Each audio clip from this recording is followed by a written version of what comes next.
Chemical warfare, firebombing, missile strikes? Oh man, this isn't gonna end well.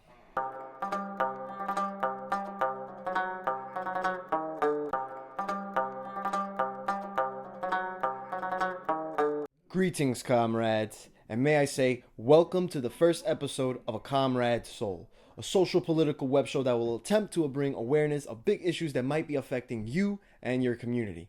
My name is Comrade Classen, and today's episode will be about Syria.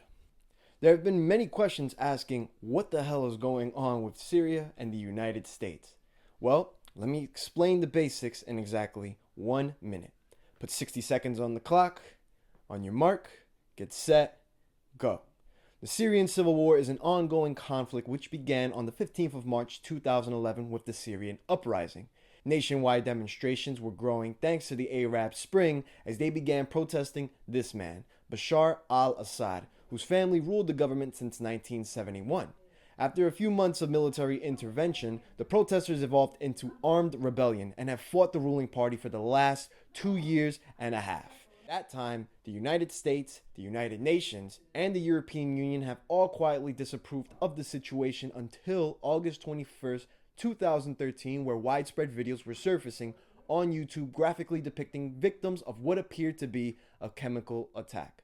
Links down below in the description, very graphic stuff. President of the United States, Barack Obama, is now pressed with the decision to now intervene to a certain extent or not. Yet it seems very likely that the United States will play a role in this conflict. You might be asking yourself, well, why is this such a big deal that the United States has to get involved? Well, the key word here is chemical weapon. More specifically, sarin gas. Sarin is a nerve agent that was engineered in Germany in the 1930s, but not used until 1988, where it was used to kill over 5,000 Iraqi Kurds by Saddam Hussein. Yep, he's back. It was also used in 1995 by a Japanese cult on a Tokyo subway, killing 13 and injuring over 200 people. This marks the third time, though, that sarin was used as a weapon within its shortly lived time frame, and also the first use of a chemical weapon in the 21st century. To say that this is a big deal in foreign affairs is kind of an understatement, yet to what extent should this be pursued? Well, last week, the British Parliament took a vote on whether or not to use military intervention. With a close vote finally deciding against intervention, other nations began following suit, such as the French and the United States. This bothers me a bit because I genuinely feel that we are getting involved for all the wrong reasons. Had this been a humanitarian cause, the United States would have jumped at the chance to come in past the 75,000 mark. And what I mean by that is casualties. Tell me, is starvation, bombing, burning, and mutilation a more conventional way of murder than a chemical weapon?